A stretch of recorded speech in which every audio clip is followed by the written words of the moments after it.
Olá. Esse é, essa é a primeira aula do curso de Física e Estatística que já foi apresentado por mim várias vezes no curso de graduação da Física da Unicamp. E essa versão do curso, que aqui temos a primeira aula, ela evoluiu de uma situação emergencial que aconteceu, que foi a pandemia, e que nos obrigou a fazer um curso em que as aulas eram remotas. Então, devido a isso, como resultado desse esforço, existe um curso inteiro apresentado em apresentações de PowerPoint. São 27 aulas, incluindo a de hoje, e devido a esse trabalho que foi feito, e esse curso foi apresentado durante 4 semestres, essa é a última versão gravada do curso, eu estou agora disponibilizando essas aulas para que tanto os alunos do curso atual, dos cursos futuros, ou outras pessoas que tenham interesse em mecânica e estatística possam seguir uma série de aulas, que correspondem a 27 aulas do meu curso, que cobre os pontos importantes da mecânica estatística numa primeira versão para alunos que nunca tiveram contato com a física estatística. Então, eu vou, na apresentação de hoje, o que eu vou fazer é fazer uma introdução e motivação. Então, o que vai ser feito, eu vou apresentar várias situações, várias questões, várias informações que não têm o intuito de ficarem claras agora, mas têm o intuito de serem tópicos de, vamos dizer assim, uma preocupação dos alunos de entender isso aí. E esse entendimento acontecerá com as aulas. Então, isso aqui, eu até brinco quando eu apresento essa primeira aula, que eu digo que isso aqui é uma visão impressionista do que vai acontecer no nosso curso. Eu vou falar de algumas coisas, vou tentar contextualizar o que vai ser feito na mecânica estatística e vou fazer alguns comentários que depois, ao longo do curso, eles vão aparecer e vão ser tornados claros, eu espero. Então, vamos ao que é a minha primeira aula desse curso. Então, esse curso é um curso de mecânica estatística, ou física estatística. E o que tínhamos antes da física estatística era a mecânica clássica, que poderia tratar muitas partículas, mas ela trata de uma forma segura poucas partículas. Quando você vai para muitas partículas, a situação fica muito complicada e não dá para fazer. Quem faz a mecânica clássica com muitas partículas é a mecânica estatística. E quando eu digo isso, é porque a mecânica estatística surgiu na segunda metade do século XVIII, quando só existia mecânica clássica, eletromagnetismo e termodinâmica. Aí surgiu, então, a física clássica de muitas partículas. Né? Então, isso aqui, o que é a mecânica estatística? A mecânica estatística trata gases, líquidos, sólidos, radiação eletromagnética, magnetismo, supercondutividade, condensação de Bose-Einstein e muitas outras coisas. Algumas eu vou comentar nessa apresentação. Então, quando alguns cientistas começaram a se preocupar com entender a mecânica clássica para muitas partículas, para estudar um gás, um líquido, etc., já existia a termodinâmica. E a termodinâmica, ela usa parâmetros macroscópicos como temperatura, pressão, magnetização. Ela não depende de nenhum modelo específico da interação entre as partículas. Tá? Então, isso aqui é um modelo anterior ao modelo da matéria, mas uma teoria de muito sucesso que trouxe resultados muito importantes. E o que a mecânica estatística quer fazer é estudar e mostrar os resultados da termodinâmica a partir de um enfoque microscópico. Então, ela quer fazer uma ponte entre o mundo micro, com um grande número de partículas, obedecendo às leis da mecânica, e fazer, então, obter as leis da mecânica estatística e comparar isso com o universo macroscópico das leis termodinâmicas. Então, isso aqui é uma ponte do olhar microscópico para explicar os resultados da termodinâmica. E, primeiramente, isso foi feito na física clássica. O problema da mecânica estatística é que nós temos sempre muitas partículas, coisas como o número de Avogadro de partículas, e não dá para resolver as equações de Newton. Então, naquela época, não tinha computadores, então alguma coisa precisava ser feita. Então, o que foi feito? Se recorreu à teoria das probabilidades, às leis estatísticas, com o intuito de reproduzir regularidades que eram apresentadas na termodinâmica. Então, o que a mecânica estatística vai fazer, basicamente, é usar as leis da mecânica. Você tem que usar o que você sabe. Usar as leis da mecânica e mais teoria de probabilidades. E a meta é que, usando essas leis, a gente consiga fazer um entendimento do sistema estudado de um ponto de vista microscópico. Então, o que é a mecânica estatística? Bom, existe uma coisa que hoje se fala muito, que são sistemas complexos, né? Nesse olhar moderno da mecânica estatística. Sistemas complexos. Por exemplo, sistema complexo são o comportamento de átomos num bloco de gelo. Então, sistema complexo.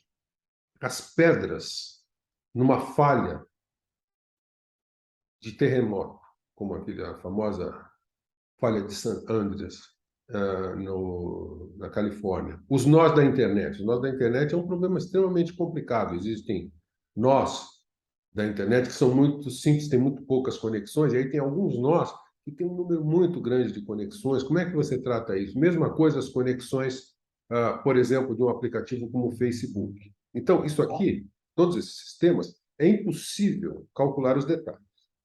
Tá? Agora, esses sistemas, esse é um ponto importante, esses sistemas apresentam algumas propriedades simples. Então, a mecânica estatística, ela explica o comportamento simples dos sistemas complexos. Ela tenta extrair de toda esta complexidade alguma coisa que a gente aprenda com isso. Então, como que a mecânica estatística faz isso? A mecânica estatística tem o pulo do gato, né? Aquela sacada. E a sacada da mecânica estatística é que esses problemas que a gente está falando são problemas muito complicados. Então, estudar um problema não dá. Mas aí o que você faz é fazer um monte de fotos desse problema, você faz um conjunto de sistemas todos iguais e estuda esses sistemas e aí faz uma média de tudo isso aí, tá? Então, o cálculo do sistema único é praticamente impossível, mas nós podemos calcular o comportamento de uma grande quantidade de sistemas preparados da mesma forma, e isso aí vai trazer informações relevantes que vão ajudar a gente a entender esses sistemas. E dentro da mecânica estatística, existe um conceito que já surgiu na termodinâmica. Na termodinâmica ele se tornou um conceito importante, porque ele é um conceito novo, que é a entropia. A entropia é tão importante que tem livros de mecânica estatística cujo título é Entropia, Complexidade, etc. Então, a entropia é muito importante. Então, a entropia ela começou como uma propriedade das máquinas térmicas, uma propriedade que sempre aumenta, uma grandeza que sempre aumenta. E a entropia, ao longo dos tempos até agora, a entropia se tornou uma medida fundamental na ciência. Ela ajuda a entender desordem, ela ajuda a entender informação e ela quantifica tudo. Ela quantifica, por exemplo, a compressão de imagens na internet, para a gente poder funcionar e ver as coisas, né?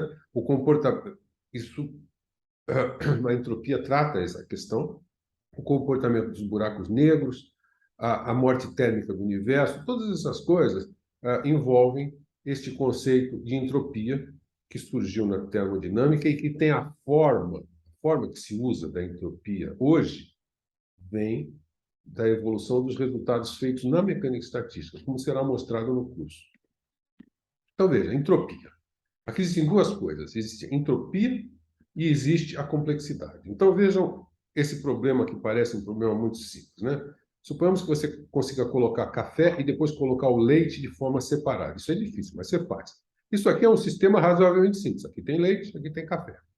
Aí você deixa isso, o que vai acontecer? Começa uma difusão e o sistema fica bastante complicado, vai ficando complexo. Então, daqui para cá, a complexidade está aumentando. Então, a complexidade está aumentando, só que chega uma hora que ela chega num valor máximo e começa a diminuir. Então, ao final, você tem um outro sistema que está menos complexo, porque aqui é o café com leite, né? A mistura de tudo. Então, do ponto de vista de complexidade, você começou pouco complexo, acabou pouco complexo e passou por uma complexidade grande, que é essa curva aqui. Por outro lado, a entropia, quando a gente estudar a entropia, a gente vai ver que a entropia desse sistema começa num certo valor, e à medida que ela vai, que isso aqui vai andando, e isso aqui acontece no tempo, a entropia sempre aumenta.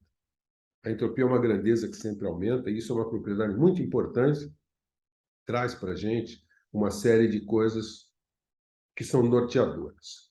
E, inclusive, a gente pode dizer que a entropia ela define a linha do tempo, né? A entropia acontece no tempo e a reta do tempo ela anda no sentido da entropia aumentando, né? Muito bem. Então, isso é entropia. Agora, uma coisa importante é o seguinte: nós, no nosso curso, nós vamos estudar sistemas em equilíbrio. Então, os parâmetros macroscópicos do sistema em equilíbrio, eles não variam com o tempo. Então, a mecânica estatística ela está muito bem fundamentada no equilíbrio. O que eu quero dizer é o seguinte: você tem lá o seu sistema, você fixa alguns parâmetros dele e espera ficar numa situação onde as grandezas não mudam. Aí você estuda. Aí você muda alguma coisa, muda a energia, muda a temperatura, espera o sistema estabilizar de novo e estuda esse sistema. Então, você sempre estuda sistemas em equilíbrio, né? Isso é muito importante. Então, fixados os parâmetros macroscópicos, né? Você fixou a energia, você fixou a temperatura, você vai ter você vai ter um estado determinado, que é um estado macroscópico da termodinâmica. E esse estado macroscópico da termodinâmica, aí que vem a complicação. Ele tem um número de microestados, um número de microestados associados às partículas do problema muito grande. E é isso que a gente quer conseguir estudar, porque o macroestado, a termodinâmica já entendia. Mas, de novo, a termodinâmica que funciona bem é uma termodinâmica de estados de equilíbrio. E nós vamos fazer a mecânica estatística de estados de equilíbrio. Então, a termodinâmica de equilíbrio, ela envolve parâmetros macroscópicos. Então, toda a termodinâmica clássica é uma teoria, é a teoria mais antiga, né? Ela não requer detalhes das propriedades microscópicas do sistema. Ela intui as coisas sem ter o olhar microscópico. A mecânica estatística de equilíbrio, o que ela quer fazer é que, a partir do olhar microscópico, a partir da descrição microscópica das partículas, ela vai recuperar toda a termodinâmica clássica e depois a quântica. E isso aqui, o que a mecânica estatística faz é apresentar a relação entre os parâmetros microscópicos que você precisa para fazer a mecânica estatística com as grandezas macroscópicas do sistema que a termodinâmica já fazia. Aí vem a pergunta, mas e processos irreversíveis? Existem muitos processos irreversíveis, né? Existem, as pessoas estudam tanto a termodinâmica dos processos irreversíveis quanto a mecânica estatística dos processos irreversíveis. Mas o que acontece é que, ao contrário da termodinâmica de equilíbrio e da mecânica estatística de equilíbrio, a generalidade desses métodos ela é limitada. Isso não quer dizer que os cientistas não parem de fazer isso, eles continuam estudando e resultados vão surgindo, mas não existem resultados com grande generalidade, nem aqui nem aqui. Mas existem pessoas que estudam isso e é importante. Vamos dar um exemplo do que nós vamos tratar. Por exemplo, nós vamos estudar muito o fluido simples. O fluido simples é o gás ideal. Então, a gente pode, por exemplo, você fixa a energia do gás, você fixa o volume, ele está dentro de uma caixa, né? E você fixa o número de partículas. Então, esse sistema ele tem um grande número de microestados das partículas do fluido.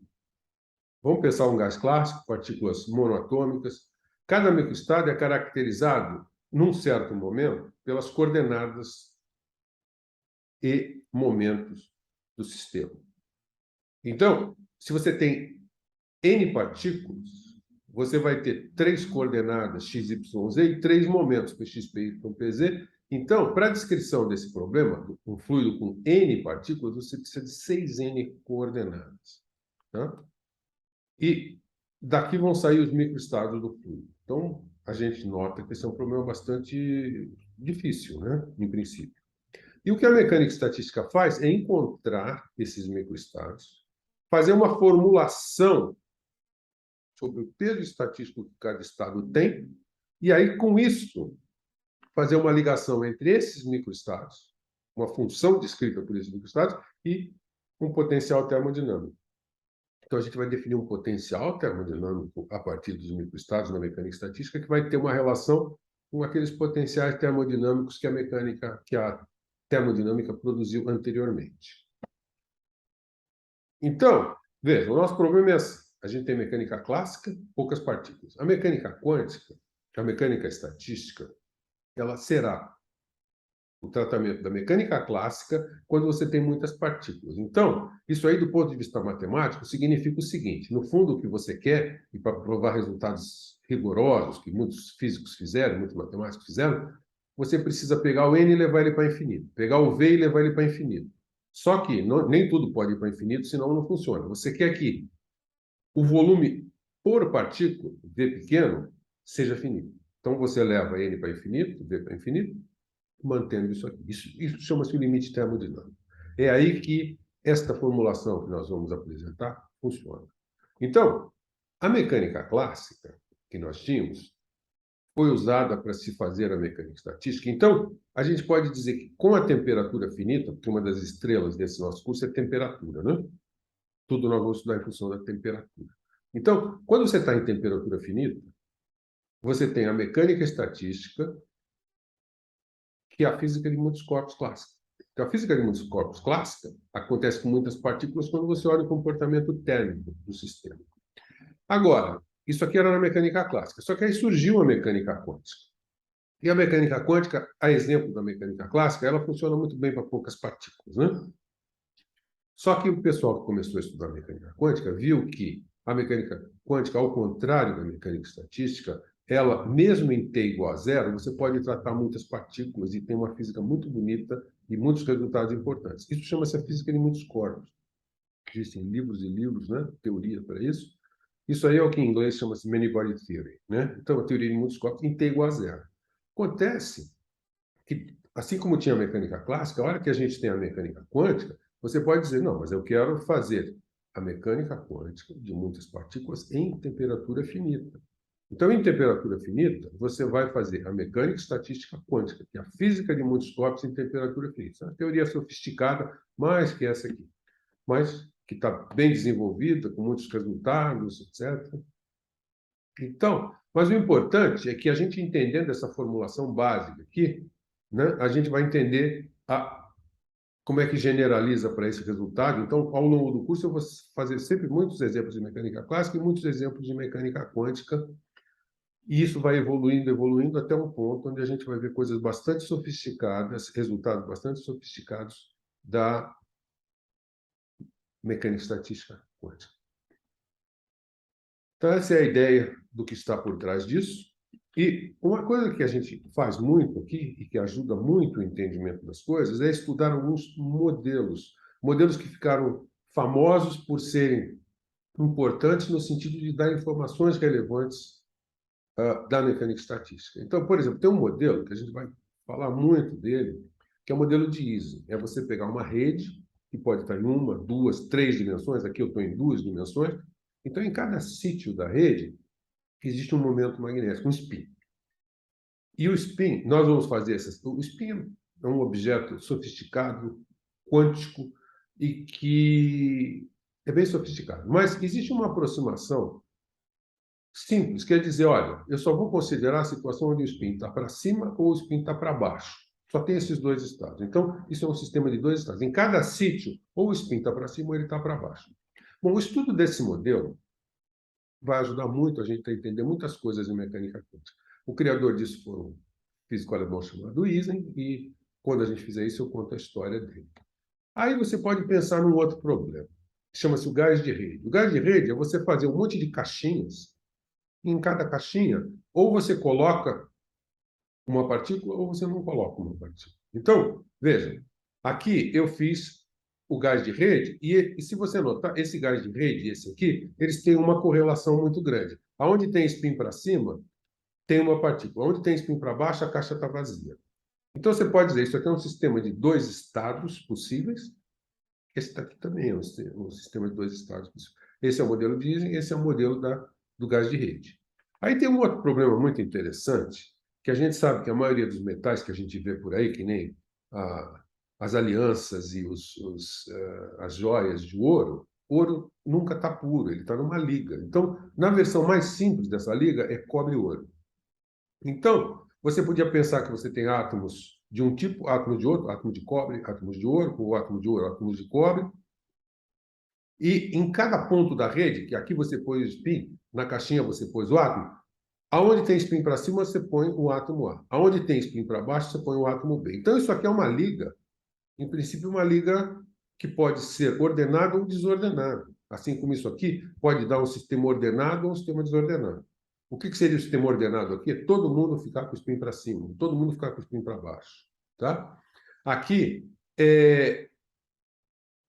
aqui o ordenado é uma coisa diferente, seria a situação de sempre um A está ligado a um B e tal. Nós vamos discutir essas coisas, mas o importante é que esse sistema tem dois estados possíveis. Esse sistema tem dois estados possíveis. E esse sistema também tem dois estados possíveis. Ou você tem A ou você tem B aqui. Então, todos esses estados, eu podia dizer para vocês agora, isso vai ficar claro no curso, eles são muito próximos um do outro. Eles são primos muito próximos. Tá? Se você entender muito bem esse problema, você pode usar essas ideias para dar respostas a esse ou dar respostas a esse. Então, o pessoal estudou muito isso. A partir desses resultados, quando se quis estudar ligas binárias, você usa um cálculo para estudar os átomos disso aqui, mas junto com isso você usa ideias que foram desenvolvidas no modelo de Ising. Então, a relação entre os modelos que existem é muito importante. Isso está ligado a uma coisa chamada classes de universalidade, que será discutida. Então, agora, eu queria falar para vocês, assim, rapidamente, um pouquinho de história. Porque a mecânica estatística surgiu após a termodinâmica. Então, a termodinâmica, ela começa, quer dizer, até 1798, não se entendia o que era calor. Calor é uma forma de energia, só que para chegar nisso aqui demorou. Então, o Conde Rumford, primeiramente, depois o Davy, depois o Mayer, depois o Joule, mostraram que calor é uma forma de energia e isso aqui é o que levou à primeira lei da termodinâmica, que é basicamente a conservação da energia. Você varia energia com troca de calor ou com trabalho.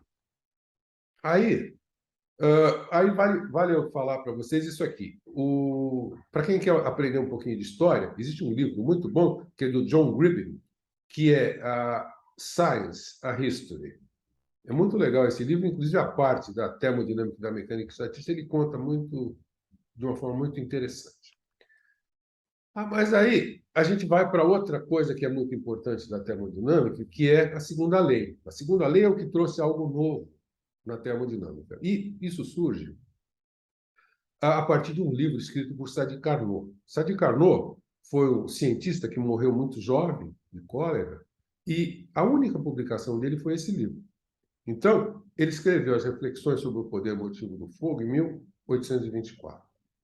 Aí, esse trabalho ficou lá, ninguém notou e tal. E aí, um físico chamado Émile Clapeyron, francês, ele escreveu um trabalho baseado nisso, nessas ideias do Carnot. Só que ele teve aquele problema que muitos cientistas têm. Você manda para uma revista, é recusado, manda para outra, é recusado. Aí ele acabou publicando no Jornal de l'École Polytechnique, que não era uma revista das mais vistas, né? Em 1834. Aí esse trabalho também ficou um pouco lá, ninguém acho que notou, até que William Thomson, que depois vem a ser o Lord Kelvin, ele, em 1849, ele leu esse trabalho e, por conta de ler esse trabalho, ele foi estudar o trabalho do Sadi Carnot. E, a partir daí, ele notou que o trabalho do Carnot era fundamental e daí saiu a segunda lei da termodinâmica. Então, o Lord Kelvin enunciou a segunda lei da termodinâmica baseado nas ideias do Carnot. Né? E aí depois o Clausius também e tal, e aí surgiu a segunda lei. Né? Então, isso é a segunda lei, e aqui A entropia está embutida nisso, né? Só que aí vem a física estatística, a mecânica estatística. Quer dizer, o Boltzmann era uma pessoa que ele queria entender as coisas a partir do estado microscópico. Ele achava que átomos era uma coisa muito importante. Até tem um livro chamado Boltzmann, O Homem que Acreditava em Átomos. Por isso ele foi muito criticado, porque tinham físicos que não achavam que isso era importante. Os químicos achavam, mas os físicos, muitos não achavam. E aí tem o grande Maxwell, né, que também deu uma contribuição fundamental no início, porque primeiro, antes da mecânica estática, surgiu alguma coisa chamada teoria cinética dos gases. E isso começa com Maxwell, quando ele explica a distribuição de velocidades moleculares num gás. Isso aqui ele fez sem mecânica estatística. Ele foi lá, olhou o problema, mecânica clássica, fez algumas considerações, escreveu uma expressão, achou parâmetros e conseguiu descrever a distribuição de velocidades moleculares. Aí, o Boltzmann, que é quem começa a mecânica estatística, a física estatística, ele, que é a teoria baseada em átomos, ele, ao desenvolver isso, sai como resultado, como subproduto, a distribuição de Maxwell-Boltzmann, agora descrita em termos da formulação de mecânica estatística. Então, é por isso que hoje isso chama-se a distribuição de Maxwell-Boltzmann, de velocidades moleculares. Isso é um enfoque microscópico, né?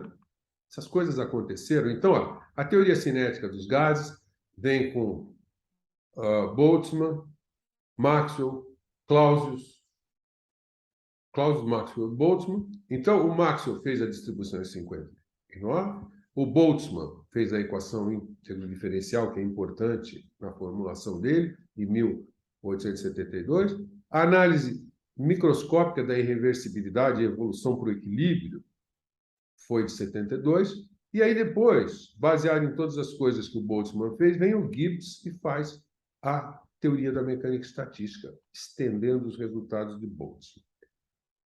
Então, esse aqui é o enfoque microscópico que levou à mecânica estatística. Então, a gente pode dizer que os pais da mecânica estatística são Maxwell, Boltzmann e Gibbs. Tá? E então, o que eles entenderam e explicaram é que nós vamos estudar e entender. Né? Então, vejam, na descrição atômica da matéria, a gente tem Maxwell, com as disposições das velocidades, aí vem Maxwell-Boltzmann, fazendo isso na mecânica estatística, e o Boltzmann, um dos resultados importantes que sai da teoria do Boltzmann é uma formulação microscópica da entropia. Uma. Existem várias, né? Uma. E aí o Gibbs vem, e na teoria de Gibbs, ele faz uma outra formulação, e existe uma grandeza muito importante nessa teoria, que chama-se a função de partição, que é o Z, que vai ser fundamental para se entender tudo o que está acontecendo. Então, eu falo isso porque eu vou fazer alguns comentários logo em seguida sobre isso. Como nós estamos falando da descrição atômica da matéria, eu vou fazer uma digressão aqui e eu vou falar um pouquinho sobre o átomo. Então, o átomo é algo que se entendeu a partir do início do século XX, né? E primeiro, o átomo era... primeiro se descobriu o elétron, aí depois existiam os átomos, aí o Rutherford veio e falou, olha, tem um núcleo, né, com a mesma carga que os elétrons que circundam, e então no início você tinha elétrons e o núcleo, e aí se descobriu que no núcleo tinha um próton, e depois se descobriu que tinha um nêutron, e aí achava-se que essas partículas eram elementares, né? Aí mais tarde, o pessoal que estuda a física fundamental da matéria, partículas elementares, percebeu que estas partículas não são fundamentais. Cada partícula dessa é feita por outras partículas fundamentais que vieram a ser chamadas quarks, não é? Então, o quark, então essas partículas, os prótons e os nêutrons, eles são formados por 3 quarks. E essas 3 partículas ficam no estado ligado, tá? Formando o núcleo, os nucleons que formam o núcleo. Né? Então, o que a gente precisa para entender o átomo hoje? Como que é o entendimento do átomo hoje?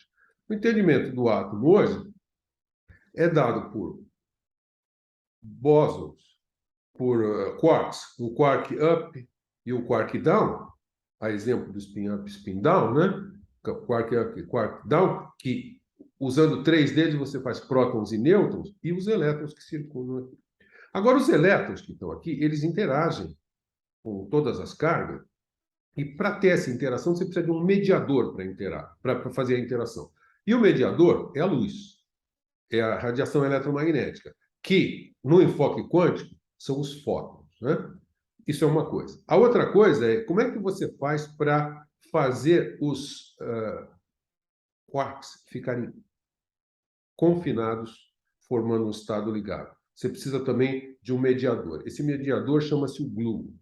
Então, com 3 partículas elementares, o elétron é elementar, 3 partículas elementares, o mediador dessa interação, da interação eletromagnética, e o mediador da formação dos estados ligados dos quarks, você tem a descrição do átomo. O átomo precisa dessas 5 partículas, vamos dizer assim. Isso aqui são férmions, isso aqui são bósons, que é uma coisa que também o nosso curso vai explicar. O que são férmions e bósons, sai como resultado da mecânica estatística de uma forma muito elegante. Agora, o pessoal continua estudando isso, a gente nunca está contente, né, em ciência, então eles continuaram estudando, e hoje existe um monte de outras partículas. Então, assim como tem os quarks up-down, tem o quark charm, strange, top, bottom. Além do elétron, existem outras partículas que têm mais ou menos o tipo do elétron, que é o μ e o tau, que são elétrons pesados, né? Massa bem maior, 200 e poucas vezes maior. E uma coisa que se descobriu nessa pesquisa é que esses elétrons, eles têm associados a ele uma partícula muito leve chamada um neutrino. Então, o elétron tem um neutrino, o μ tem um neutrino, o tau tem um neutrino associado. Isso aqui é importante para a conservação da energia, e sem isso aqui as coisas não seriam bem explicadas. E aí, para explicar esses outros quarks aqui, que essas partículas aqui, foram descobertos outros bósons, que são partículas. Então, existe o bóson Z e o bóson W. Tá? Então, todas essas partículas aqui são bósons e são chamados bósons de Gauge, que é uma propriedade que em algum momento a gente também comenta, né? Então, isso aqui, essas são as partículas. Então, esses são os quarks, esses são os leptons, partículas leves, e aqui são os carregadores das interações, que são os bósons de Gauge. Aí faltava uma coisa. Como que essas partículas todas têm massa? E aí o Higgs, lá na década de 60, propôs um modelo que é baseado em matéria condensada, e eu vou contar essa história para vocês mais tarde, e ele propôs o bóson de Higgs. E aí o bóson de Higgs cria um campo de Higgs, que é quem dá massa para as partículas elementares. Então, hoje, este é o conjunto de partículas que você precisa. Esse aqui foi o último caixão para fechar, o último prego para fechar o caixão, o bóson de Higgs, que inclusive deu o prêmio Nobel a Higgs, né? Então, essa é a situação que, por causa de estudar o átomo, tudo isso aqui foi aprendido, né?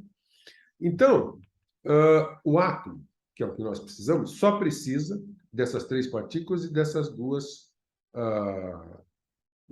2 mediadores. Então, isso aqui nos dá os átomos. E o interessante é o seguinte: todos os átomos então são formados dessa maneira. E aí, se você for olhar, não tem a famosa tabela periódica de Mendeleev? Então, todos os átomos no universo, eles estão descritos na tabela periódica. Se você pode ir em Alpha Centauri, onde você quiser, você não vai encontrar um átomo diferente dos que existem na Terra e que foram identificados. Mais do que isso, se você olha a tabela periódica, você pode entender, e os astroquímicos fizeram esse estudo. Então, hoje, você pode olhar a tabela periódica e ver cada um desses átomos, de que tipo de situação eles foram formados. Alguns do Big Bang, né? Hidrogênio e hélio no Big Bang, a fissão de raios cósmicos, explosão de estrelas massivas, explosão de anãs brancas, a fusão de estrelas de nêutrons e outras coisas. Então, aqui, todos os átomos que existem, eles vêm de alguma situação dessa aqui, né? Então, a gente pode dizer que nós somos poeira das estrelas, né? Então, isso aqui é a tabela periódica que a gente... É com essa tabela periódica que a gente vai trabalhar para estudar coisas de mecânica estatística em matéria condensada. Então, isso que eu acabei de falar para vocês, hoje, chama-se a teoria de tudo, ou the theory of everything. Então, esse Z que está aqui, lembra que eu falei do Z agora há pouco, do Gibbs? Então, esse Z é o Z da teoria de campos. Então, isso aqui, que está aqui, é uma lagrangiana, e ela está sendo integrada em todos os campos. Cada uma dessas interações tem campos associados, né? Então, existe um termo, devido à gravitação do Einstein, existe um termo que dá o eletromagnetismo, existe um termo que é a força forte, existe um termo que é a força fraca, existe um termo que tem a matéria, e existe o bóson de Higgs, que dá, matéria, dá massa para tudo. Então, isso aqui é de uma apresentação muito bonita, muito interessante, que vocês deviam assistir, do David Thom, de Cambridge, onde ele explica todas essas coisas. E vocês sabem que está aqui o David Thom, é essa palestra que eu recomendo que vocês assistam. Algumas dessas coisas eu tirei dessa palestra. E aí eu vou usar uma frase famosa de um físico famoso, tem algumas frases famosas, que é o Leon Lederman, que ele falou o seguinte: uma boa teoria cabe numa camiseta. Né? Então, vocês vejam, gravitação, eletromagnetismo, a lagrangiana de tudo. Tá? E aqui, as partículas todas que formam o nosso universo e que são descritas por isso aqui. Então, uma boa teoria cabe numa camiseta. Certo? Muito bem. Então, agora, voltando à mecânica estatística, a digressão era essa, porque eu queria, já que estamos falando de átomos, não custa a gente lembrar essas coisas, né?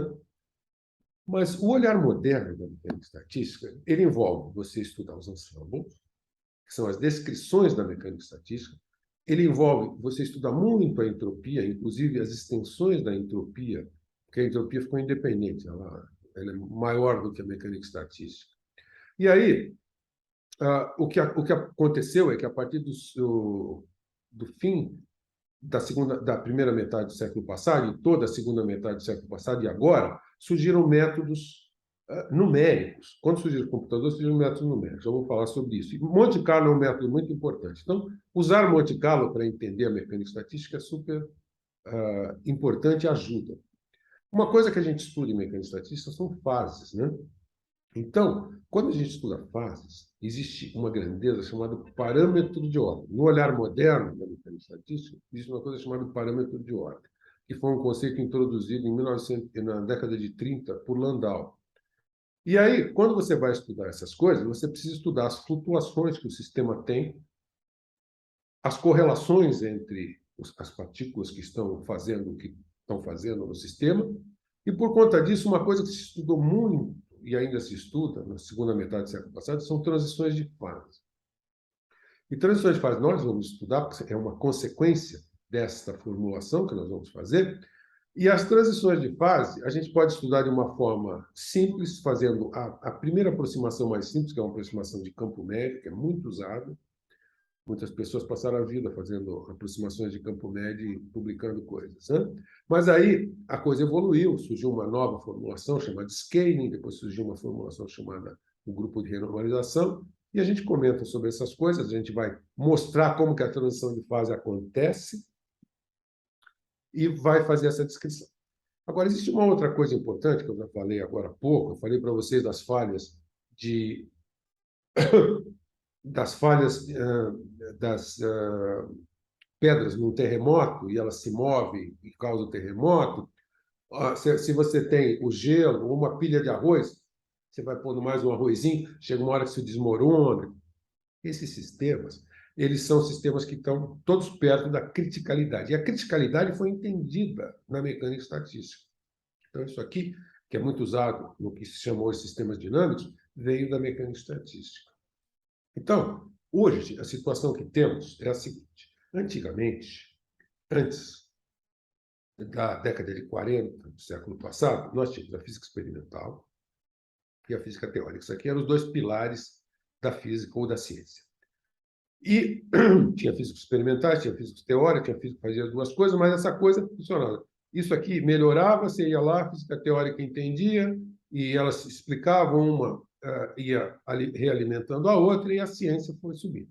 Só que, no fim da década de 40, na época da Segunda Guerra Mundial, surgiu a física computacional.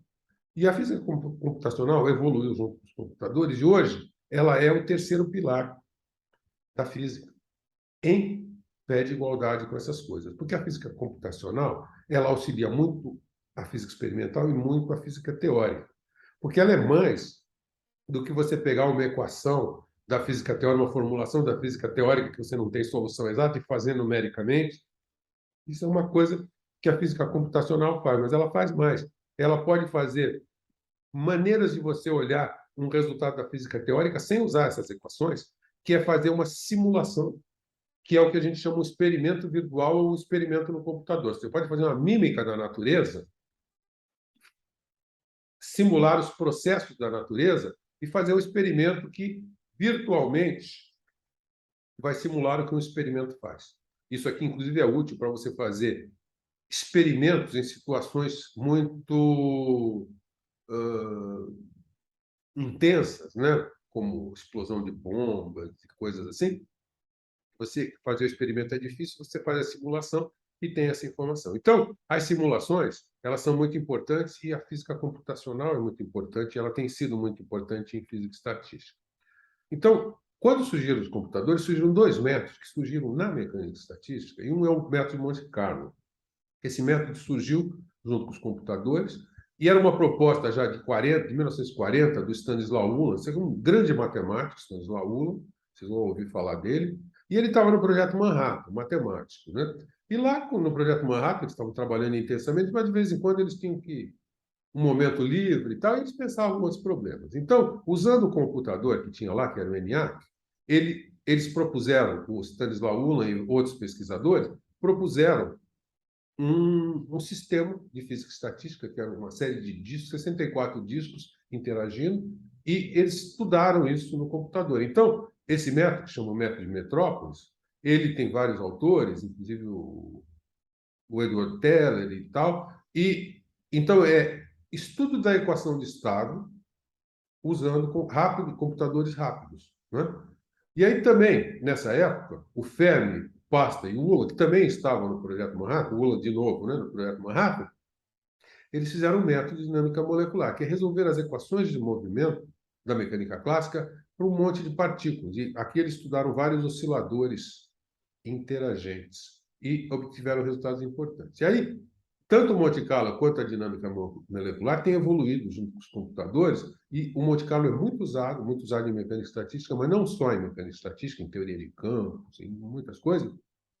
A dinâmica molecular também é usada muito em mecânica estatística, mas também em física da matéria condensada, e se aprende muito usando simulações baseadas nas leis que a gente aprende, em particular na mecânica estatística. Então, a mecânica estatística hoje, envolvendo simulações, pode fazer coisas do tipo, por exemplo, você vai estudar os spins na rede, usando simulações computacionais. Dependendo de como você estudar, isso pode ser usado para otimização, achar o estágio de mais baixa energia do problema. E otimização, tem um problema muito famoso de otimização, que é o problema do caixeiro viajante. Na época que a gente não tinha internet, não tinha nada, né? Você tem um mapa, e aí você tem um vendedor que quer vender o produto dele, ele precisa visitar várias cidades, então você quer saber como que você faz para ele fazer isso da forma mais eficiente. Como que você otimiza o trabalho do caixeiro viajante? Então, esse problema aqui pode ser tratado usando um sistema de spins. Isso é um trabalho muito famoso do Kirkpatrick e Sherrington sobre isso. E, falando então de computação, a computação pode fazer a mímica da natureza. Você pode pegar um sistema, colocar ele em bem alta temperatura, e aí você vai esfriando ele lentamente. A natureza faz isso. Quando ela faz isso, ela acaba, às vezes, conseguindo chegar no estado de mais baixa energia, que é o estado ordenado. Isso chama-se annealing, é o esfriamento lento. E quando a natureza faz isso, ela chega num cristal ordenado. E você pode fazer isso no computador. Você monta o seu sistema dentro de uma caixa e você vai esfriando ele lentamente e, eventualmente, você vai chegar no estado de energia mais baixa. Mas, por outro lado, a natureza também faz coisas de esfriar muito rapidamente, e aí o que acontece é que o sistema é congelado numa situação que não é de equilíbrio. Então, isso chama-se quenching, em inglês, é o esfriamento rápido. Quando você faz isso, você acaba com um sistema desordenado. Você não acha o mínimo global, acha às vezes o mínimo local. Isso aí é o que caracteriza o vidro, que é algo que será estudado e discutido no nosso curso também. Então, veja, o annealing simulado pode obter o estado fundamental. Então, ele pode ser usado para problemas de otimização, fora da física estatística. Tá? Muito bem. Então, eu vou comentar agora um pouquinho sobre transições de fase. Transições de fase começaram a ser entendidas no século XVIII. Então, quando se estudava a água, o gelo e o vapor de água, né, se descobriu que você tinha um diagrama desse tipo aqui, que é muito rico, né? Porque você tem a água numa certa condição de pressão e volume, e se você muda essas condições, você vai para o vapor, você vai para o... Ah, e tem temperatura também, mas aqui a temperatura não está sendo mostrada como um eixo. Mas então, o que acontece é que você pode ter a água, o gelo, e esse sistema ele tem um ponto triplo aqui. Então, essas aqui são as linhas que separam as fases. Você quer entender como é que essas transições acontecem. E tem uma teoria, que é a teoria de Van der Waals, que explica isso aqui de uma forma bem interessante, usando ideias clássicas, né? Agora, esse diagrama aqui ele é um pouco mais complicado. Vamos falar de um diagrama mais fácil, né? Que é esse aqui. É o problema de Ising, que eu falei para vocês, que é uma rede, eu vou olhar em duas dimensões. Essa rede em duas dimensões, em cada ponto da rede, do reticulado, tem um átomo e ele pode apontar para cima ou para baixo. Isso é um modelo de Ising, que descreve alguns aspectos interessantes de magnetismo. E aí, o que se descobriu? Que, em função da temperatura, esse problema, se você está a alta temperatura, isso aqui está totalmente desordenado, os spins ficam para cima, para baixo. Se você mede a magnetização, não tem magnetização. Aí você vai baixando a temperatura, chega uma hora, você chega numa temperatura crítica. E aí, neste momento, o sistema ordena. Tá? Então, o que nós temos aqui, isso é uma transição chamada transição de segunda ordem. Então, o que nós temos é que a alta temperatura, esse sistema é desordenado, tem uma fase desordenada. E aí, quando você passa dessa temperatura e passa para essa região aqui, você passa a ter uma fase ordenada. E tem um parâmetro que descreve isso, que era zero, e quando você entra na fase ordenada, esse parâmetro fica diferente de zero. Este parâmetro aqui, em geral, numa transição, a gente chama, isso aqui é o parâmetro de ordem. Neste caso, esse parâmetro de ordem é a magnetização. Mas se for um outro problema, supercondutividade, condensação de Bose-Einstein e vários... O problema do magnetismo, quando você está com uma situação de spin mais complicada, que essa, que não é só spin up, spin down, esta grandeza aqui será diferente. Mas, então, isso aqui, esse sistema traz o chamado parâmetro de ordem, que foi o que Landau propôs em 1930 e pouco. Então, o modelo de Ising, ele pode ser estudado, por exemplo, em simulações computacionais. Então, aqui, eu vou mostrar para vocês. Isso aqui é o modelo de Ising em duas dimensões, e o sistema ele precisa se decidir entre ficar para cima e ficar para baixo. Então, se você estiver em TC, se você fizer a simulação em TC, a gente sabe qual é a temperatura. Isso aqui é uma simulação, e aqui você vê que existem regiões grandes de uma direção de spin e direções grandes da outra direção de spin. À medida que você vai diminuindo a temperatura, isso aí vai acontecer que mais partículas vão virar, por exemplo, spin para cima, e todo mundo vai ficar com spin para cima quando a temperatura é muito baixa. Então, usando simulações, você consegue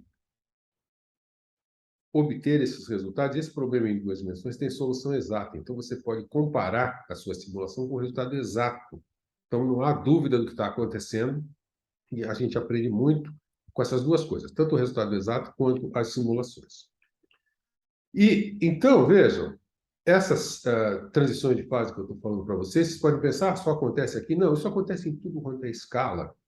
Inclusive, o universo primordial, logo após o Big Bang, ele apresenta uma situação que depois evolui para o que nós temos hoje. E a situação era a seguinte: quando aconteceu o Big Bang, só tinha energia, muita energia, o sistema estava a altíssimas energias. Aí o sistema começou a expandir, esfriar, e aí surgiram as primeiras partículas, os quarks. surgiram os quarks e tinha os gluons fazendo a interação. Só que a energia era tão alta que o que você tinha era um plasma. Todas essas partículas livres interagindo. Então, é um plasma quark gluon. Aí, à medida que isso vai baixando a temperatura do universo, baixando a energia do universo, o que acontece é que chega uma hora que tem uma transição, como a transição que eu acabei de mostrar para vocês, e aí algumas dessas partículas passam a ter um estado ligado, de 3 quarks ou de 2 quarks, dependendo da partícula. Mas vamos falar de 3 quarks, que são os prótons e nêutrons, né? E aí você passa a ter um estado ligado. Então, isso aqui é uma transição de fase do universo. Então, essas coisas são entendidas por experimentos que são feitos na colaboração STAR em Brookhaven, Estados Unidos, no experimento, na colaboração ALICE no CERN, tá? Isso aqui é motivo de estudo hoje, e é muito interessante os resultados que saem. Então, isso aqui é para dizer que transições de fase também estão além da mecânica estatística. Complexidade. Eu falei de avalanches de neve, queimadas, desmoronamento de uma pilha de arroz, evolução de epidemias. Tudo isso são sistemas extremamente complexos. E o que acontece nesses sistemas é que todos esses problemas, eles são sistemas que estão perto da criticalidade, perto de uma transição. E esses problemas aqui, assim como as transições de fase, eles introduzem conceitos interessantes. Um deles é a autossimilaridade. Você olha em várias escalas, a coisa se comporta similar. E a outra é a universalidade. Dependendo dos parâmetros que definem o problema, ele cai numa classe. E aí, se você tem um outro problema que tem esse mesmo número de parâmetros, ele está na mesma classe de universalidade. Que nem aqueles 3 modelos que eu mostrei para vocês. O modelo de Ising, gás de rede e o problema das ligas. Aqueles 3 problemas eles estão na mesma classe de universalidade. Então, esses conceitos serão discutidos no nosso curso.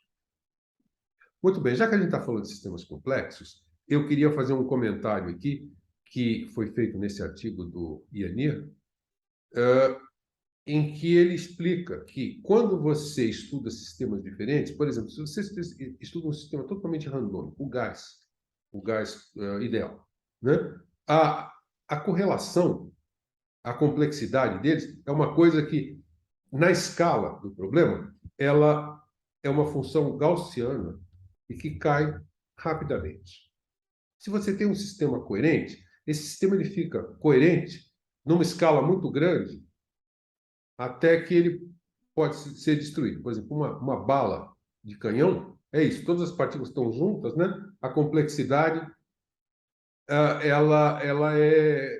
não é muito grande até que ela bate, tudo destrói, acabou a complexidade aqui, né? E existem outras situações onde você tem os sistemas correlacionados. Aqui eu estou pensando um gás sem correlação. Aqui é um sistema altamente correlacionado e, por exemplo, os flocos de neve são sistemas altamente correlacionados. Então, e aí, o sistema altamente correlacionado tem a propriedade que, em vez dele ser uma coisa tipo sino, tipo gaussiano, ele tem um comportamento completamente diferente. Então, o que rege isso e o que rege isso são coisas diferentes. E essas coisas são comentadas para o grande público num livro muito interessante, que eu não sei se vocês já ouviram falar, mas é o Cisne Negro. O Cisne Negro é um livro do Nassim Taleb, que é um personagem muito interessante. Ele é professor, mas ele trabalha no mercado de capitais e ele é uma pessoa que gosta de falar de coisas polêmicas. E esse livro ele trata de um assunto que, no fundo, todos nós sabemos, mas ele colocou assim, ele deu um título muito claro a isso. O cisne negro é um evento raro. Né? Você tem cisnes brancos, né?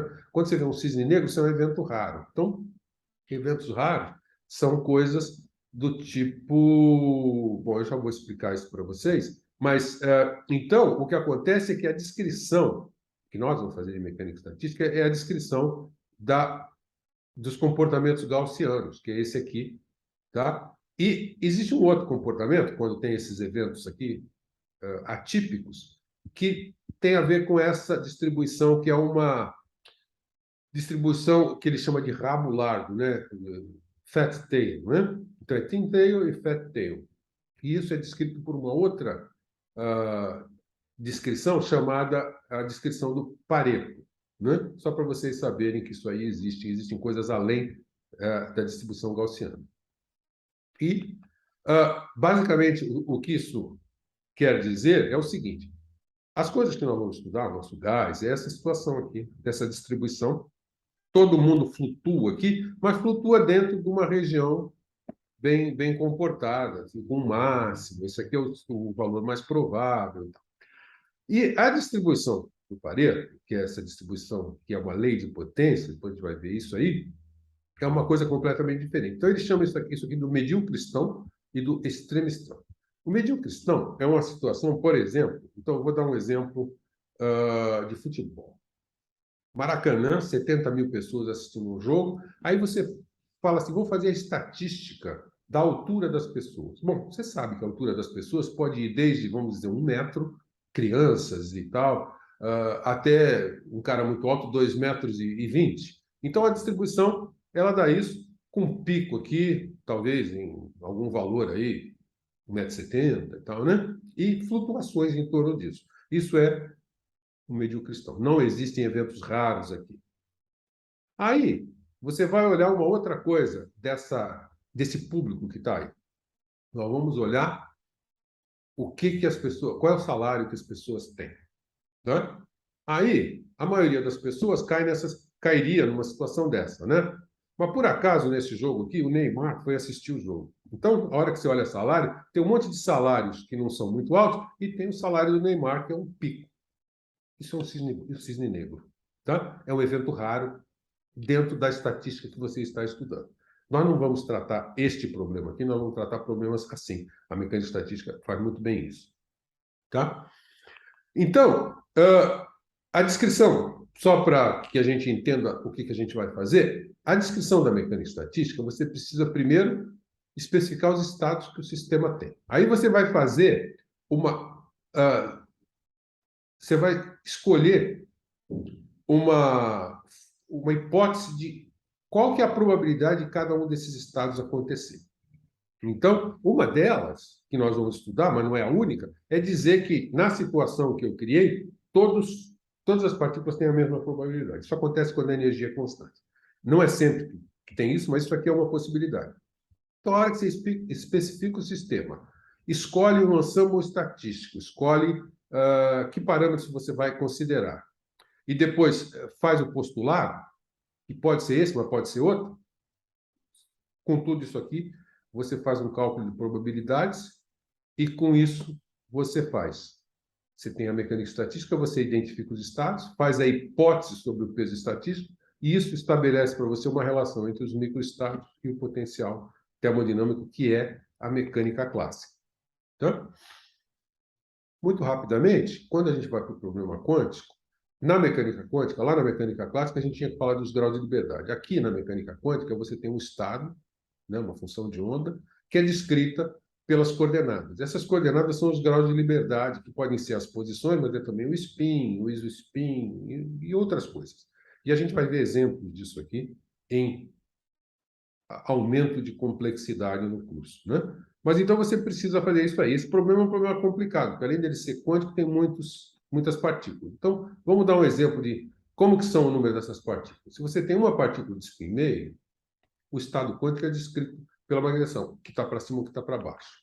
Se você tem N partículas assim, cada uma dessas partículas pode estar para cima ou estar para baixo, e você tem que estudar estatisticamente isso aqui para saber se o sistema tem magnetização, não tem magnetização. Então, aqui entra a mecânica estatística. Por exemplo, o oscilador harmônico, que é um problema que nós vamos ver, que nós vamos usar muito. O oscilador harmônico quântico, ele tem uma solução exata, né? Então, se você tem um oscilador, você sabe que você pode ter o sistema em vários estados, com vários números quânticos. Aí, quando você pega e coloca vários osciladores harmônicos, mesmo em uma dimensão, cada oscilador vai poder ter todos esses estados. E você tem N osciladores. Então, fazer o estudo estatístico disso é a razão do nosso curso. Né? Então, mais uma outra coisa, para finalizar, também para deixar uma dúvida aí, em mecânica clássica, né, a gente está no contínuo. Né? Então, se você pegar o caso mais simples, uma partícula em uma dimensão, você faz a descrição dela com a coordenada dela e com o momento. Então, uma partícula em uma dimensão corresponde a um espaço de duas dimensões, que é o chamado espaço de fases. Então, o ponto ele se movimenta no espaço de fases. É essa formulação que a gente vai usar para tratar os problemas. Como tratar o contínuo é chato, o que a gente faz é fazer uma caixinha ali. Isso aí que eu brinco, é o olhar míope. Você tira eu, por exemplo, tiro o óculos e aí você não vê a partícula, você vê um borrão. Então você vê a partícula entre um dq e um dp, né? E aí essas caixinhas todas vão preencher o espaço. Então, uma coisa importante é que essa descrição aqui, que é o olhar que você está fazendo aqui, ela tem um tamanhinho, que eu chamo de H0. Esse H0 depois, ele vai vir a ser o H de Planck, né? Mas então, um estado, ele é descrito por Q e P. Então, isso aqui significa que eu estou olhando esse problema, eu estou olhando as coordenadas entre Q e Q mais delta Q, P e P mais dp. No problema da mecânica estatística, a gente tem F coordenadas generalizadas e P momentos generalizados associados, descritos pelas equações de movimento, né? Então, se eu tenho F graus de liberdade, no caso N partículas, eu tenho 3N graus de liberdade, eu vou ter uma dimensão de espaço de fase de 6N ou 2F dimensional. E esse espaço de fases que nós vamos tratar. Então, no nosso curso, nós vamos tratar o gás clássico, nós vamos tratar o sólido, nós vamos tratar sistemas magnéticos, transições de fase. Nós vamos, inclusive, discutir coisas belíssimas, como a transição, a condensação de Bose-Einstein.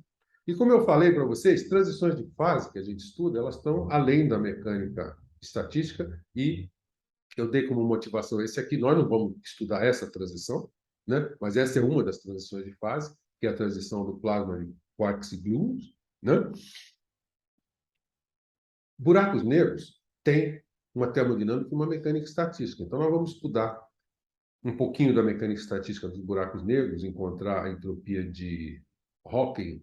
E o buraco negro é uma coisa muito interessante, né? Porque vocês sabem que o buraco negro foi visto recentemente. Tem uma imagem, a primeira imagem de um buraco negro pelo Event Horizon Telescope. Essa colaboração nesta galáxia aqui fotografou o primeiro buraco negro. Agora eles já fotografaram um segundo, né? É muito interessante. Se você vai no YouTube, você pede isso aqui e você tem uma apresentação de 1 hora onde eles contam como que esse experimento foi feito. É muito bonito e sofisticado, tá? Então, basicamente, é isso que eu queria comentar com vocês a título de introdução. Todas essas coisas vão ser explicadas e eu termino mostrando aqui o nosso grande Boltzmann, não é? Ludwig Boltzmann.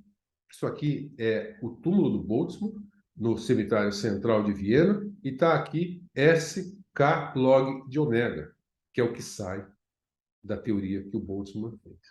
E aí, eu termino com o comentário do David Goldstein, no livro States of Matter, que eu uso para algumas coisinhas no nosso curso, e ele disse que o Boltzmann ele passou a vida estudando a física estatística, a mecânica estatística. E ele morreu em 1906 em Duino, na Itália, perto de Trieste, by his own hand, porque, infelizmente, ele se suicidou, né? O Paul Ehrenfest continuou trabalhando em mecânica estatística e morreu de forma similar. Então ele brinca e fala que ó, agora que é a vez da gente estudar a mecânica estatística, a gente deve fazer isso com muito cuidado.